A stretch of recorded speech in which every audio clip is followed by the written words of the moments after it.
In the second year of my disability, Peter and I broke off the engagement. The doctor says it's going to be hard for you to stand up again for the rest of your life. I can't marry a cripple as my wife, even if it means I betrayed you. I nodded. I had my family take back all the resources they had given him. Grandfather, fearing I might not pull through, arranged another match for me. Later, everyone knew that the serving commander adored his wife in her wheelchair. Through steadfast devotion, a miracle appeared in medical history. When he came home from the base for the new year, Peter knocked on the door with red-rimmed eyes. Mia, I regret it. I shouldn't have left you when you needed me most. Please give me another chance, okay? I looped my arm through the man's and kicked him out with a single boot. Get lost. Mia, let's call off the engagement. I've waited for you a year, but your leg shows no sign of getting better. The doctor said it's unlikely you'll ever stand again. I love you, but I can't marry a cripple. Just think of it as me letting you down, all right? Peter crouched in front of my wheelchair, holding my hand. He spoke to me gently, as if negotiating. I lowered my eyes to him, expressionless, but my fingertips were growing cold inch by inch. Last night he even texted, Mia is the strongest baby, keep working on rehab, you will definitely be able to stand up, I'll always be with you. He came this morning to tell me he wanted to call off the engagement. My feelings were a tangle. I pulled my hand back and smiled faintly. Fine, then let's call it off. He seemed to exhale with relief, a spark lit his eyes. His tone brightened with it. Mia, don't worry.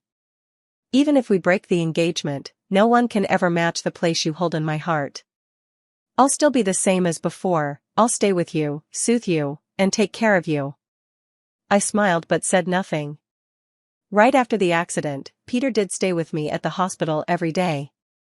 But after they confirmed my leg would never walk again, he showed up less and less. Including today. It had been 1 month and 5 days since I last saw him. But he messaged me every day to chat, to check on me, to ask how I was doing. Mia, the company still has things to attend to, so I'll head out first. Peter stood up and ran his large hand over my head. If you need help, you can call me anytime. We've known each other for 10 years, I already consider you family. Family? I curled a mocking smile.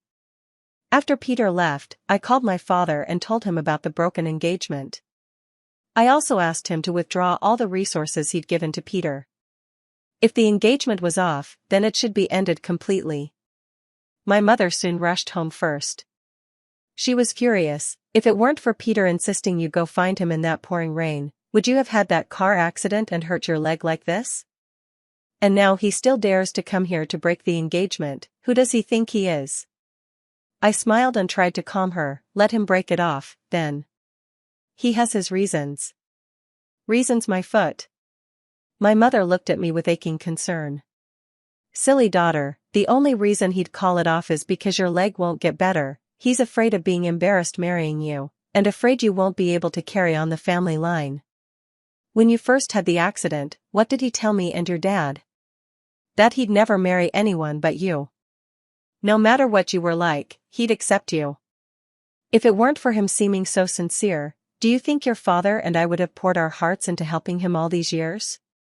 Would he, Peter, have the status and position he has today? Ungrateful bastard, the Shin family won't let him off. My mother stepped forward and hugged me, patting my back lightly. If you're sad, cry it out. Who hasn't loved a few scumbags when they were younger, who hasn't had a broken heart a few times? You've already crossed the biggest hurdle between life and death, this is nothing. I was indeed a little upset. But I didn't feel like crying. Perhaps after sitting in a wheelchair for a year, I'd already gone numb. When Peter stopped contacting me much, I had expected that a day like this might come. I just hadn't thought it would come so soon. Mom, I'm not crying, I'm fine, please don't be mad. My mother wiped the tears at her own eye and released me. Mia, on the way back just now your grandfather called me. He said the marriage he mentioned to you before, he wants you to think it over again. Lucas is the grandson of his comrade, a serving officer, 2 years older than you. I've seen a photo of that child, he's better looking than Peter. Being better looking than him is enough. That night, Lucas sent me a friend request and messaged me.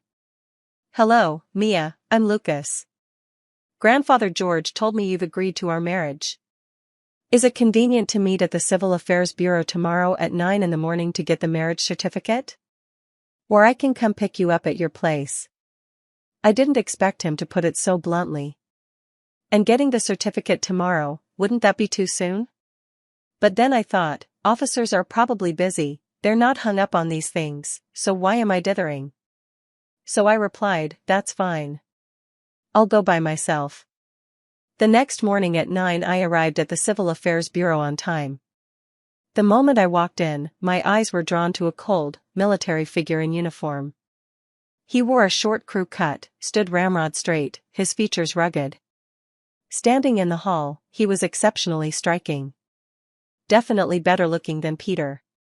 As I looked at him, he happened to look at me too, then strode over on long legs. Mia, right? I nodded. A smile lifted one corner of his mouth as he reached out his hand. Hi, I'm Lucas. I slipped my hand into his. His palm was large and calloused, clearly someone used to regular physical work. Our hands stayed connected only 2 seconds before, as if by tacit agreement, we let go. He asked, did you bring your ID? Then he took his own out of his jacket pocket. I sat in the wheelchair and looked up at him. Lucas, how much do you know about my condition? The doctors say it's very unlikely I'll be able to stand again. It's not too late for you to change your mind. He smiled, now that I've come, I won't back out. Then he walked behind me. Firmly pushing my wheelchair, he went to the service desk. The process of getting our marriage certificate went smoothly. When the 2 little red booklets were in hand, he reached out to me once more. Mia, please take care of me for the rest of our lives. His serious expression made me laugh. The rest of our lives is too long. I didn't know how long he could hold on if I never got back up, but I still reached out and shook his hand. This time he held on a little longer, even with a faint pressure. When I looked at him in surprise, he finally let go and cleared his throat as if to cover it. Then he pushed my wheelchair out. The 2 families have already met in the restaurant, so let's go straight there. We left in a hurry and didn't prepare any gifts. Mia, give these to you for now. He lifted me into the passenger seat and buckled me in. He put my wheelchair in the back of the car. Then he took out a document folder and handed it to me. These are all the assets under my name, from now on they belong to you. The file folder was bulging, rather thick. I had heard from Grandpa that the Lucas family was even wealthier than mine. If this really was everything under his name. All mine?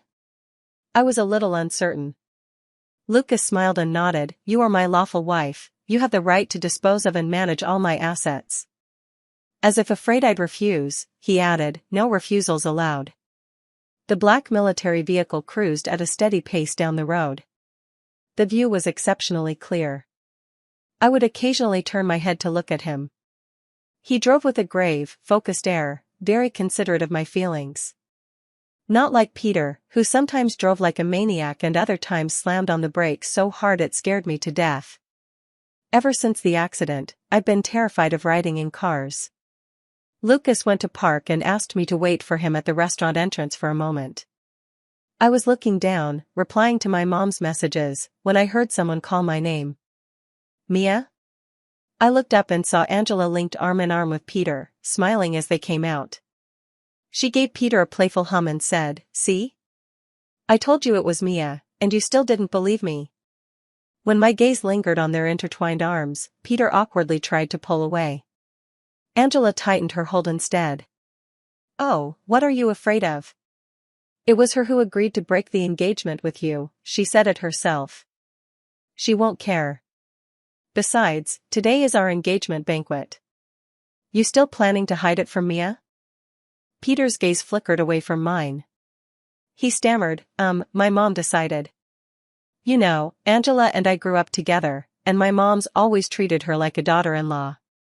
You came because you knew I was getting engaged? Angela suddenly cried out anxiously. Ah, Mia, you can't be having second thoughts, can you? That won't do, my parents and Peter's parents are on their way. Peter grew tense too. The two of them stared at me as if facing a mortal enemy. I found it amusing and simply watched them in silence. Peter grew a little impatient. Mia, can you stop making a scene right now? It's too late for regrets, our engagement is already off.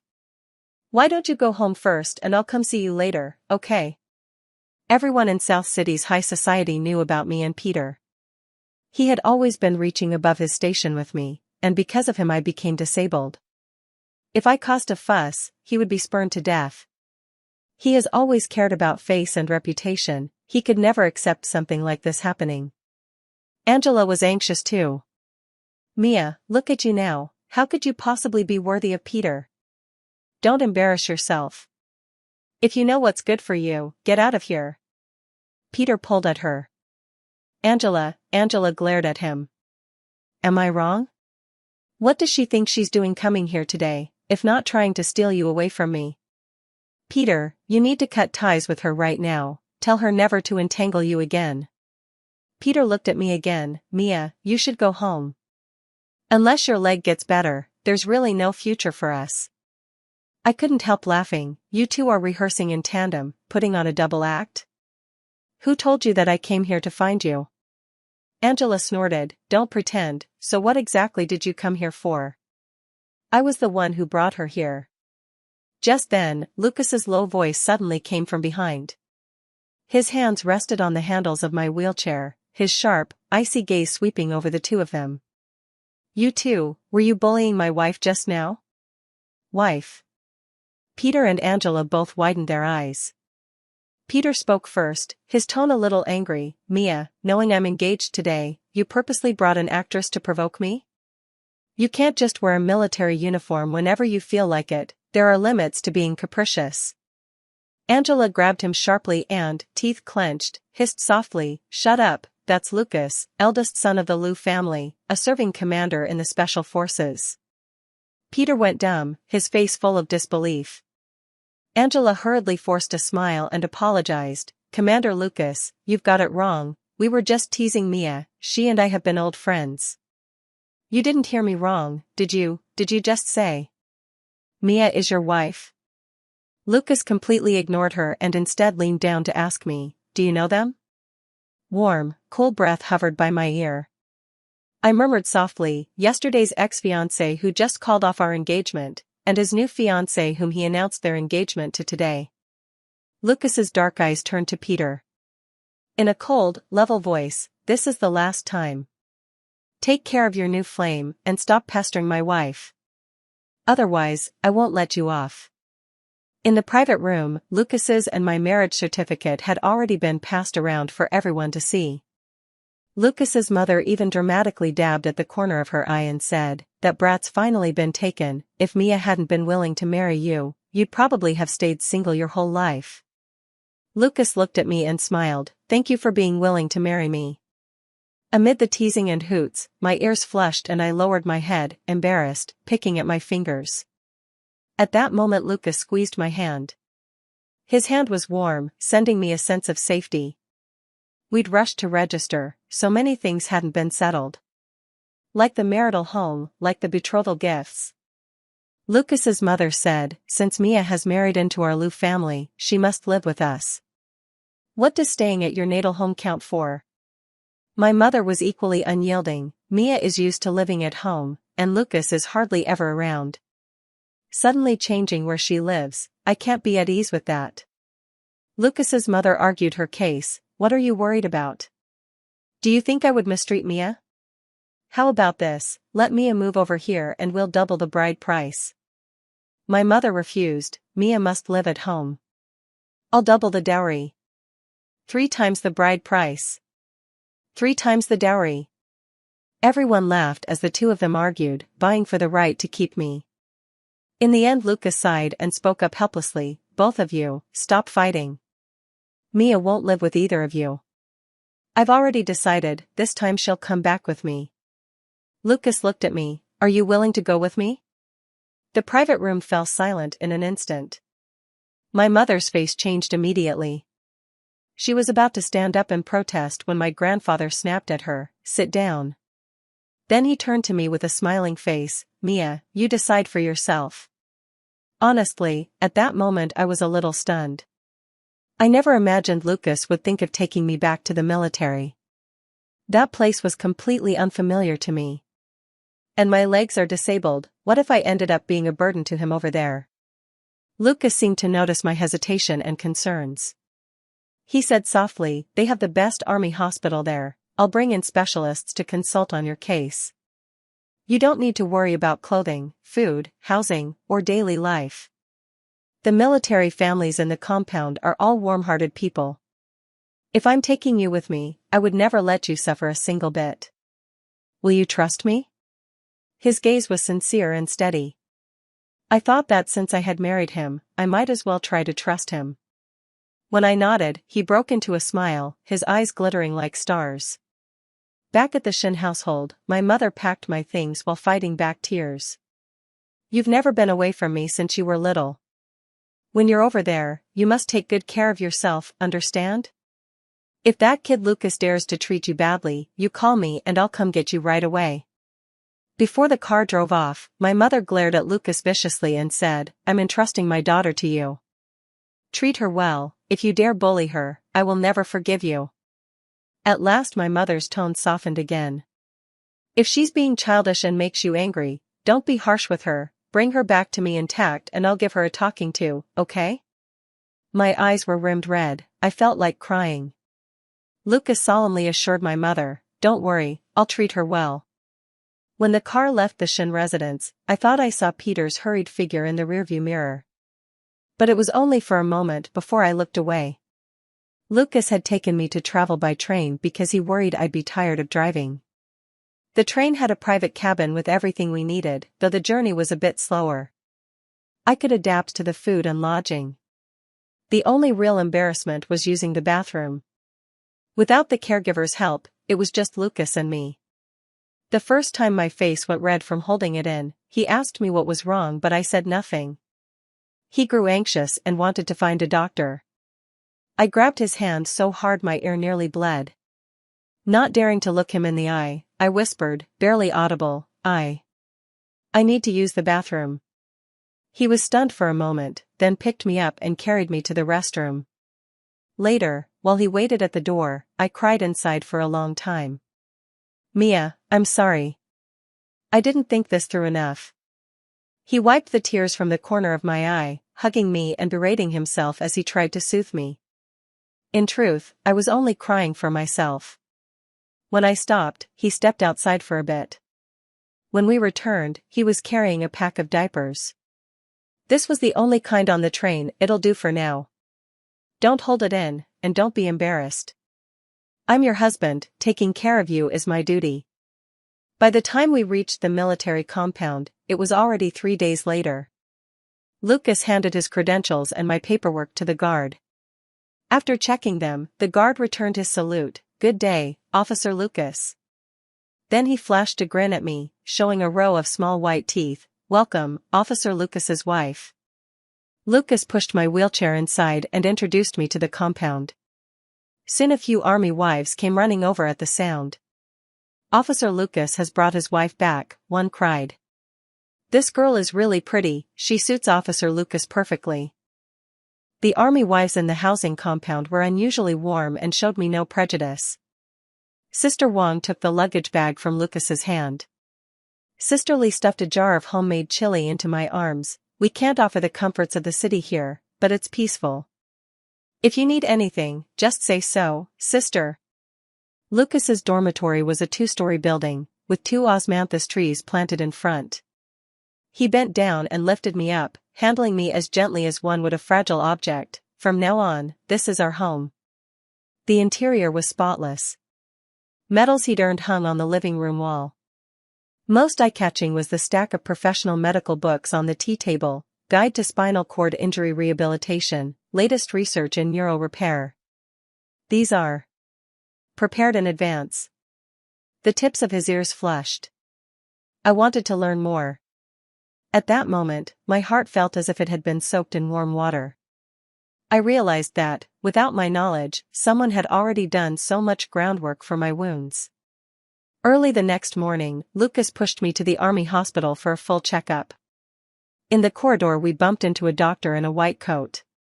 Seeing us, he abruptly stopped in his tracks. "Lucas? This is my wife, Mia." The hand he had thrown over my shoulder tightened slightly. "Mia, this is Nathan, my old comrade in arms, now head of the rehabilitation department." Nathan's gaze lingered on my leg for a moment, then he suddenly widened his eyes. "Wait, you're the Mia who won the international design competition?" I was taken aback. Ever since the accident I hadn't touched a design sketch in a long time. I hadn't expected anyone to remember me. Nathan excitedly flipped through his phone's photo album. "At Milan Design Week the year before last, your Celadon series was simply incredible. Our department's director Zhang even collected the brooch you designed." The wheelchair was suddenly turned in another direction. Lucas, without a change of expression, stepped in front of me. "First, get the scans done." At the door of the MRI room he crouched down and fastened the belt of my hospital gown. The metal clasp made a light sound under his fingertips. "I really didn't expect we still have quite a few fans of yours in our hospital." He looked up and smiled at me, his eyelashes casting a fine shadow in the light. I instinctively grabbed the wheelchair's armrest. "It's all in the past now. Like these legs, sealed away in memory." The examinations continued until noon. When the last test, the electromyography, was done, Nathan came in holding the report. "I have good news." He pointed to a bright spot on the scan. "There's still a faint nerve response here. With the new electrical stimulation therapy, the chance of standing again is about 30%. I clenched the hem of my clothes. Every doctor over the past year had said the odds are slim. This was the first time I'd heard a definite number. Lucas's hand suddenly covered the back of mine. The calluses from years of holding a gun were on his palm, but its warmth was astonishingly hot. "Want to try?" The treatment began that very afternoon. Electroconvulsive therapy was more painful than I had imagined. When the current pierced my skin I bit my lip. Lucas held his arm up to my mouth. "Don't hurt yourself." By the end I was dripping with sweat, dazed, and I thought I saw blood seeping through the cuff of his camouflage jacket. "I'm sorry." I wanted to wipe it away, but he gently took my wrist in his hand. "Mia, you never have to apologize to me." That evening he applied to his superiors for every day off he could take. He brought me to the hospital for treatment every day and stayed with me the whole time. Then he took me home and tended to me personally, doing everything himself. By the third week of treatment, I was bent over the sink, vomiting until I blacked out. The side effects of electroconvulsive therapy had begun to show: nausea, dizziness, a total loss of appetite. The face in the mirror was deathly pale, 2 dark blue rims hanging beneath the eyes. Lucas tenderly wiped the corner of my mouth. "Rest for 2 days first." I shook my head and couldn't help but cling to him and cry for a while. Then, as if persuading myself, I said, "Hold on a little longer. A 30% chance, it's worth giving everything I've got." 2 months later, my leg felt a sharp sting under the current for the first time. "It hurts." I grabbed Lucas's sleeve sharply. Lucas, excited, called out to Nathan. "Feeling it?" Nathan exclaimed as he adjusted the device. Again. This time the current was stronger. I doubled over in pain but laughed until tears came to my eyes. "I can really feel it." Lucas crouched by the treatment bed, his hands trembling even more than mine. After rehabilitation began, Lucas personally installed parallel bars in the yard. The first time I tried to stand, my whole body trembled like a leaf in the wind. "Don't look at the ground." His hands hovered, cradling my waist. "Look at me." Sweat blurred my vision, his deep brows and eyes became the only focal point. When he wasn't at home, the army wives in the compound took turns staying with me all day, cheering me on. "Mia, hold on a bit longer, you're doing great. You're better today than yesterday. Come on, you can do it." When I could shakily stand for a full 10 seconds in the hospital, the whole rehab ward came running to applaud. Lucas, however, turned and left the room. I found him at the corner of the corridor, this iron-spined soldier burying his face in his hands, his shoulders trembling slightly. "Hey." I rolled my wheelchair closer and teased him, "Has Lieutenant Lucas got the sniffles?" He pulled me into his arms with red-rimmed eyes. His heartbeat was deafening. 6 months after I came to the compound, Peter and Angela held their wedding. That night, I received a text from Peter. "Mia, if your legs hadn't been injured, the person I would be marrying today should be you. 10 years of us all came apart in the face of reality. Someone with Lucas's background, how could he possibly be sincere with you? He's just after the Shin family's resources. Mia, I really miss you. When will you come back? Can we meet?" I took screenshots of the first and fourth sentences of the conversation and sent them to Angela. "Mind your man." Angela called, hysterical, "Mia, what are you proud of? Do you really think he misses you? It's only because your mom cut off his resources and his life is lousy now. Even if he still has a place for you in his heart, so what, he still married me." From the receiver came Peter's drunken, slurred voice, "Mia? Where's Mia? Tell her I miss her." Angela slapped him across the face in fury, "Open your dog eyes and see who I am. I am your wife, tonight is our wedding night." TRRR. Was the sound of the call ending. Lucas was leaning against the doorway before I knew it. I hastily presented the phone to him with guilty hands. He messaged me, I didn't reach out to him. Lucas smiled. "Why are you so nervous?" I was just afraid you'd misunderstand." I set my phone aside, stood up, and wobbled toward him. After 3 months of rehabilitation training, I can now walk a short distance holding on to the wall. Lucas stood where he was without moving, his arms outstretched waiting for me. I staggered into his embrace and looked up at him. "Officer Lucas, are you jealous?" He pinched my cheek. Jealous. So what now?" "Punishment, kiss me." I cupped his face and brushed my lips lightly against his. His eyes darkened, and he gripped the back of my head, deepening the kiss. Then he grunted, "I told you, if Peter dares to pester you again, I won't let him off." Before we knew it, the new year was nearly upon us. Because it was Lucas's first year married, his commander had been considerate and granted him 7 days leave. When we got home, my mother saw I could stand and walk on my own and burst into tears. "You child, why didn't you tell me sooner?" I gave a little laugh. "Didn't I want to surprise you?" My father patted Lucas on the shoulder and, moved, gave him a big thumbs up. Lucas said, "Mia's leg is still in recovery. The doctor says in another 6 months it should be just like anyone else's." My mother hurried me onto the sofa. "Don't stand there, don't tire your legs." I smiled, "I'm not that delicate, standing for a bit is fine." My mother looked over at Lucas. When she saw Lucas nod, she relaxed. Her eyes lit up with a joyful smile as she glanced left and right while holding my hand. Then she leaned close to my ear and whispered teasingly, "Your grandfather has good taste, huh?" My grandfather, who just happened to be nearby, heard it and snorted twice. "It's not like you're the one at home constantly giving me a hard time, openly or behind my back." My mother laughed, sounding guilty. What daughter-in-law would dare?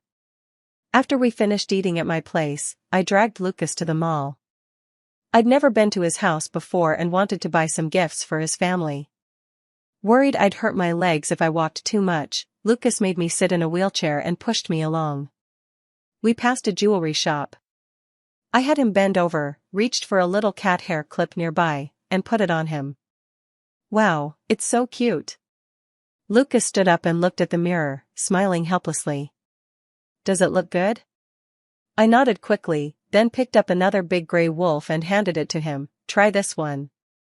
Lucas obediently put it on, even deliberately giving me a fierce look. The two of us were laughing together when the mirror suddenly caught the figure frozen at the door. Then I heard Angela's footsteps. "Honey, what are you standing there staring at?" I turned my head and our eyes met. Angela's expression changed instantly. She looped her arm through Peter's. Before either of them could speak, I withdrew my gaze and smiled at Lucas. Buy both of these, too. We can swap them at home. After Lucas paid and began to push me out, Peter suddenly called after me, Mia. His voice trembled a little, his eyes complex. Angela pinched the inside of his arm, forcing a smile that didn't reach her eyes. Mia, Officer Lucas, long time no see. Lucas glanced coldly at the two of them and pushed me away. Behind us, Angela argued with Peter. What do you mean by that? Peter's voice was impatient. What do you mean? I came out with you to go shopping when you wanted to. What more do you want? Angela trembled with anger. You call that accompanying me shopping? Besides walking, what's the difference between you and a corpse? Peter turned and started to walk away. I don't have the energy for this. Angela grabbed him. You're not allowed to leave, you have to explain yourself. Let go of me. Many people looked in their direction. A 3-year-old almost fell. I instinctively stood up and grabbed him. Be careful.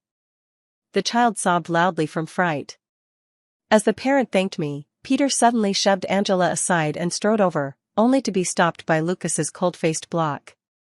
He looked at me in disbelief. Mia, your leg, is it healed? I sat back down in the wheelchair and took Lucas's hand. Honey, let's go. Behind me, Angela's screams at Peter grew even more frenzied, until Peter slapped her. Only then did that ridiculous scene finally stop. After leaving the mall, I followed Lucas back to the Liu family home. In the more than half year since we married, Lucas's mother called and sent videos almost every day. Sometimes when she saw I was hurting, she'd scold Lucas, Mia isn't one of your subordinates. Could you stop being so harsh with her? What if she never gets back on her feet? Does the Liu family not have the means to support a daughter-in-law? Sometimes when I cried, she cried with me, all right, we won't practice anymore, we won't endure this hardship. When she saw I could really stand again, she wept tears of joy, baby, you're truly amazing. She often transferred money into my bank account. Sometimes a few million, sometimes over 10 million. I heard spending can ease pain. Spend more. Our family has nothing else but money, spend more and men will make more money. So when I saw her at the Liu household, I felt no awkwardness at all. In the end Lucas still insisted on taking her back to her room. My wife has been tired all day and needs to rest. We'll talk tomorrow. My phone was full of Peter's calls and messages. Mia, I saw you stand up. I knew you could do it. Can we meet once? Just once. Angela is a lunatic, I regret it, I really regret it. This man is so annoying. I replied outright, get lost. Then I blocked his number. But the next day he showed up at the Liu residence. Mia, can we talk? That Lucas took advantage of the situation. If we hadn't called off the engagement, how could he have any place to marry you? Our 10 years together, can you really just let it go? I pressed down on Lucas's hand as he was about to get up and looked at him coldly. The once high-spirited youth was now a pathetic mess. Peter, go back. It's over between us. He collapsed to his knees with a thud, sobbing, Mia, I really know I was wrong. I shouldn't have left you when you needed me most. Give me one chance, just one, please? I shook my head. Peter, some mistakes are enough with just once. I'm doing fine now, and you should move on. Lucas scoffed coldly at Peter. He had him thrown out on the spot. On New Year's Eve, Lucas stayed with me in the yard setting off fireworks. I held a sparkler, the flare painted his sharply featured face. Suddenly he circled his arms around me from behind. Wife, when spring comes I'll take you somewhere. Where to? The border outpost I was stationed at. His chin brushed the top of my head. I want you to see the rivers and mountains I guarded. I turned and looped my arms around his neck.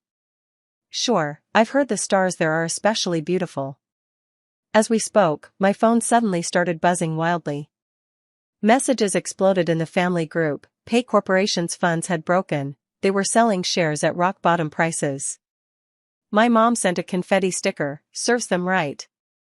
I was just about to lock my phone when Peter called from a new number. Mia, his voice was hoarse to the point of being unreal. Can you lend me 30 million for cash flow? For the sake of 10 years' feelings. Lucas snatched the phone away. Mr. Peter, harassing a military family member on Lunar New Year's Eve is illegal. There was the sound of glass shattering on the other end. Angela's sharp curses pierced the receiver. You're after that cripple again? Now that she can walk, you're still obsessed, are you? I sighed. Sigh, looks like I should change my number after all. On the first day of the Lunar New Year holiday, an uninvited guest showed up at the army hospital. Angela barged into the recovery room with her pregnant belly out. Mia, do you have to drive us to death? She threw down a medical certificate. I'm pregnant. If Peter goes to jail, the child will be born fatherless. It turned out Lucas had reported Peter for embezzlement, with airtight evidence. I pushed the certificate aside. He should have expected this the moment he misused the Shin family's resources. You should go beg the judge. Angela suddenly grabbed a pair of scissors and pressed them against her belly. Sign the forgiveness letter right now. Or I'll make the baby be buried with Peter. Alarms blared down the corridor. By the time Lucas stormed in with guards, I had Angela's wrist pinned behind her back. The scissors clattered to the floor. I forgot to tell you, I said, prying open her fingers. I'd been learning self-defense from Lucas lately. When the prairie greened in March, Lucas took me to the border outpost. The jeep wound along the cliff road. Suddenly he covered my eyes. Close your eyes for 10 seconds. When I opened them again, the whole snow-capped meadow crashed into view. Prayer flags fluttered under the blue sky, and the outpost's red flag snapped in the distance. This place. I caught my breath. Is this where your phone wallpaper is? He smiled and fastened my windbreaker. It's where I first saw you. It turned out that 2 years ago at International Design Week, he had seen me as a security officer. You were on stage receiving the award, and I was in the audience thinking. Thinking what?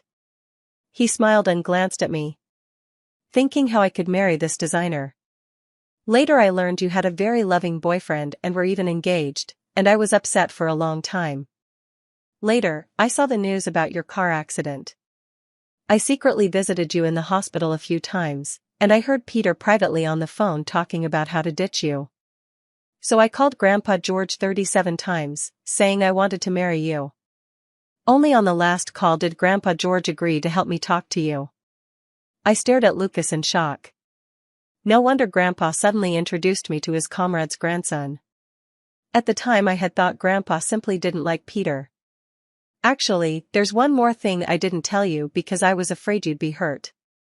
After you fell ill, the person who chatted with you every day wasn't Peter at all.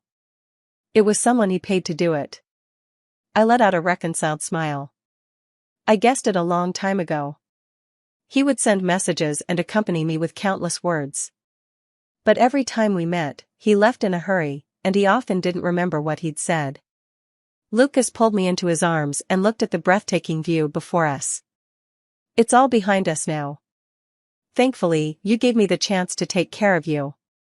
I'm glad I didn't miss you. Back at the compound, I picked up my design work again. Lucas set up a sunlit studio for me. Every day when he came back he washed his hands before he dared touch my drawings. In June, the metal storage box I designed was chosen as the designated item for the military district. At the award ceremony, I walked steadily onto the stage in a cheongsam. Amid the thunderous applause from the audience, I saw the little cap brooch I had given him pinned to the breast of Lucas's crisp uniform. After the ceremony, Nathan mysteriously handed me an envelope. Lucas asked me to give this to you. Inside was a copy of a transfer order.